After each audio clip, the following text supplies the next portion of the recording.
Who can stop this unstoppable Barcelona at the same time এই কথাটাও কিন্তু প্রযোজ্য who can stop this PSG.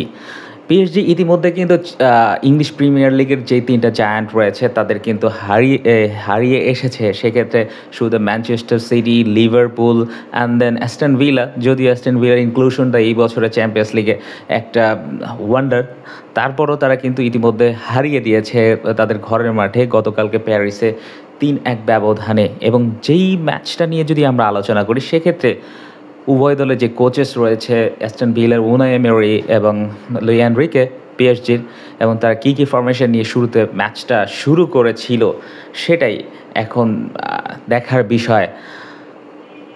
এনরিকের যেই পপুলার ফরমেশনটা রয়েছে সেটা নিয়েই তিনি সাধারণত শুরু করেছেন, যেখানে 4-3-3-3 এই ফরমেশনটাতে তিনি গিয়েছেন এবং এই ফরমেশনটাকে যেহেতু প্যারিসের মাঠে খেলা, এটাকে রুখে দেওয়ার জন্য কিন্তু শেষ পর্যন্ত উনাই এমেরির অ্যাপ্রোচটা ছিল এইরকম 4-2-3-1।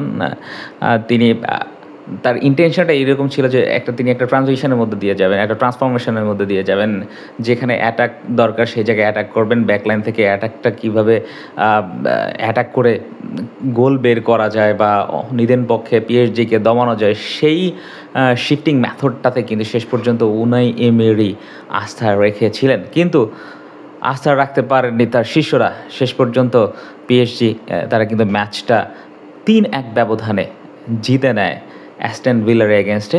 এবং শুরুতে অ্যাস্টন ভিলা তারা কিন্তু একটা গোল করে বসে পিএসজির জালে, যেখানে নুনো মেন্ডেসকে ম্যাকগিনা অনেকটা ডিসপোজেস করে ফেলে এবং সেখান থেকে রাশফোর্ড খুব কাছাকাছি ছিল ডি বক্সের ভিতরে, রাশফোর্ডকে তিনি দেওয়ার চেষ্টা করেন, রাশফোর্ড কিছুটা স্লিপড হয়ে যায়, শেষ পর্যন্ত রজার্স তিনি বলটা পেয়ে যান এবং ডনোরুমা তিনি চেষ্টা করেছিলেন কিন্তু কাজ হয়নি, একেবারে ফাঁকা জায়গা থেকে বলটা জালে চলে যায় এবং নিজেদের মাঠেই প্রথম গোলটা খেয়ে কিন্তু পিএসজি ভার্সাস হয়ে যায় এবং মাত্র 4 মিনিট সময় নেয়। সেখান থেকে ডিজায়ার ডোজ নুনো মেন্ডেসের একটা অ্যাসিস্ট্যান্স থেকে একটা গোল আদায় করে নেন এবং সেখান থেকেই কিন্তু একটা ইকুয়ালাইজার খুঁজে পায় পিএসজি এবং ওই জায়গাটা থেকেই কিন্তু ম্যাচটা পিএসজির ফরে চলে আসে এবং ওইখানেই ধরে নেওয়া হচ্ছিল পিএসজি আরও কিছু গোল করবে এবং সেটাই কিন্তু হয়েছে। এবং শেষ পর্যন্ত কাভারস্কেলিয়া তিনি 48 মিনিটের মাথায় আরও একটা গোল করেন এবং কাভারস্কেলিয়ার কথা কি বলবো, অসাধারণ অস্থির লেভেলের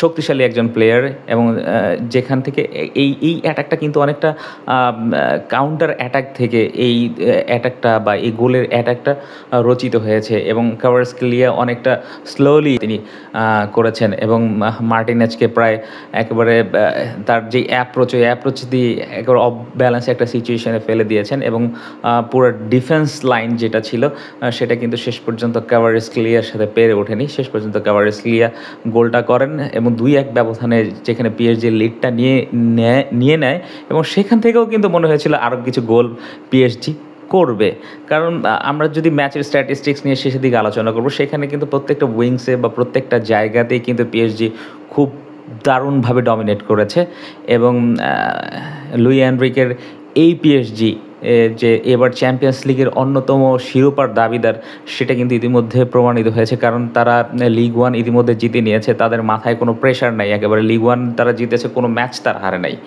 সো লুই এনরিকের এই পিএসজি আনস্টপেবল এটা বলাই যায়, যেহেতু লিগ একটা তারা জেতা হয়ে গেছে, ট্রফিটা তারা পেয়ে গেছে, সুতরাং এখন তাদের ফোকাসটা শুধু চ্যাম্পিয়ন্স লিগ এবং সেই কাজটাই তারা করেছে, ঘরের মাঠে 3-1 অ্যাস্টন ভিলাকে হারিয়ে দিয়েছে। লুই এনরিকের যেই ট্রানজিশনাল যেই ট্যাকটিক্স রয়েছে, যে ব্যাকলাইন থেকে অ্যাটাকে শিফট করানো, স্পেশালি দুই left back, right back Ashraf Hakimi এবং নুনো মেন্ডেস, তারা কিন্তু তাদের যে পিভোটাল রোলটা আছে সেটা থেকে বারবার কিন্তু শিফট করে তারা কিন্তু অ্যাটাকেও চলে যাচ্ছেন, বল ট্যাগিং করার ক্ষেত্রে সেটা করছেন, রাইট ফ্ল্যাঙ্কে, লেফট ফ্ল্যাঙ্কে, মিডফিল্ড থেকেও তারা কিন্তু বলটাকে ট্রানজিট করে ওখানে কিন্তু অ্যাটাক পর্যন্ত পৌঁছে যাচ্ছেন এবং এই কাজটা কিন্তু লুই এনরিকে খুব ভালোভাবে করিয়েছেন এবং এই আস্থাটা কিন্তু রেখেছেন তাদের দুই ব্যাকের উপর এবং আশরাফ হাকিমের একটা গোল কিন্তু ডিজালাও হয়েছে অফসাইডের কারণে এবং সেখানেও কিন্তু আমরা দেখেছি যে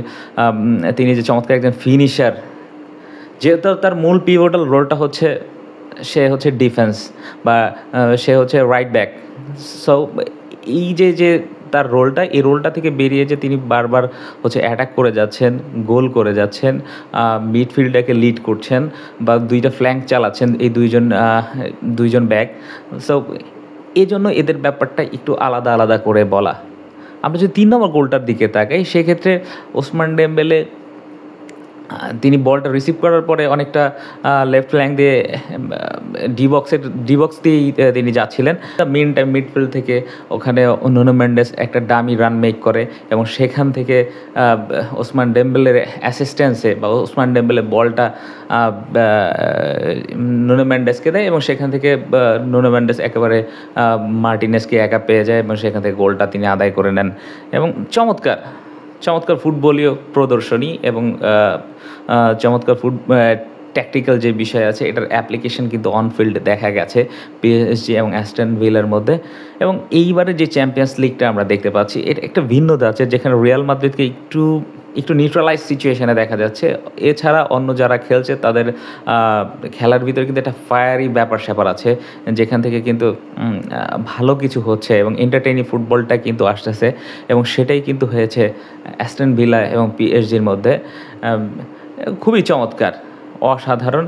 এবং এই পিএসজি অ্যাস্টন ভিলার মাঠেও অ্যাস্টন ভিলাকে খুব ভালোভাবে নিউট্রালাইজ করবে, এটাই যারা পিএসজি ফ্যান্স যারা রয়েছে তাদের প্রত্যাশা এবং সেইভাবেই কিন্তু আগাবে। ইতিমধ্যে কিন্তু তারা 3-1 ব্যবধানে একটা লিড নিয়ে এগিয়ে আছে এবং তারা কিন্তু ম্যানচেস্টার সিটি, লিভারপুল এদেরকে হারিয়েছে ইংলিশ প্রিমিয়ার লিগে। তো ওই জায়গাটাতে কিন্তু কোপ আপ করার মতো অ্যাবিলিটি, সক্ষমতা এই বিষয়টা যে পিএসজির আছে সেটা কিন্তু প্রুভেন এবং এটা একটা কাইন্ড অফ রেকর্ড। এই রেকর্ডটা কিন্তু রিয়াল মাদ্রিদ, বার্সেলোনা এবং বায়ার্ন মিউনিখের ক্ষেত্রে এই রেকর্ডটা হয়েছে। এছাড়া এই ধরনের রেকর্ড আর কারণ নাই। তো আগে যে বিষয়টা ছিল বুন্দেসলিগাতে বায়ার্ন মিউনিখ, লা লিগা থেকে রিয়াল মাদ্রিদ, বার্সেলোনা এবং লিগ 1 থেকে পিএসজি, তারা এই রেকর্ডটা করেছে যে ইংলিশ প্রিমিয়ার লিগের 3টা দলকে হারানোর যে এই ম্যাচের পরিসংখ্যানের দিকে তাকালে যে বিষয়টা স্পষ্ট প্রতীয়মান হয় সেটা হচ্ছে পিএসজি যেখানে শট নিয়েছে 29টা, সেখানে অ্যাস্টন ভিলা শট নিয়েছে মাত্র 7টা। শট অন টার্গেট পিএসজি নিয়েছে 10টা, কনভার্ট করেছে 3টা। অ্যাস্টন ভিলা 2টা শট অন টার্গেট করতে পেরেছে, এর মধ্যে একটা গোল হয়েছে। বল পজিশনের দিক থেকে পিএসজি 76% এবং অ্যাস্টন ভিলা 24%। বল পাসেস পিএসজি 840টা, সেখানে অ্যাস্টন ভিলা করেছে 271টা। পাস অ্যাকিউরেসি পিএসজি 94% এবং অ্যাস্টন ভিলার 75%। ফাউল পিএসজি এখানে একটু বেশি করেছে, 9টা ফাউল করেছে, যেখানে অ্যাস্টন ভিলা 8টা করেছে। ইয়েলো কার্ডস পিএসজি খায় নাই, রিয়াল মাদ্রিদ অ্যাস্টন ভিলা খেয়েছে, সরি।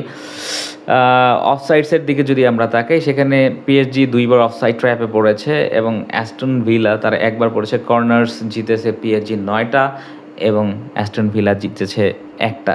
সুতরাং এখানে প্রত্যেকটা যেই সেক্টরসগুলো রয়েছে, যেখানে shot on target, ball position, tackles, interceptions, এই যত বিষয়গুলো রয়েছে সব বিষয়গুলোর দিকে যদি আমরা তাকাই তাহলে আমরা দেখতে পাবো এখানে স্পষ্টভাবে, একেবারে স্পষ্টত পিএসজি খুব ভালোভাবে অ্যাস্টন ভিলার থেকে এগিয়েছিল এবং অ্যাস্টন ভিলাকে খুব ভালোভাবেই এই ম্যাচ থেকে আউটপ্লেড করেছে এবং এই ম্যাচটা খুব সহজে তারা জিতে নিয়েছে এবং পরবর্তী লেগে কি ম্যাজিক অপেক্ষা করছে সেটাই দেখার বিষয়।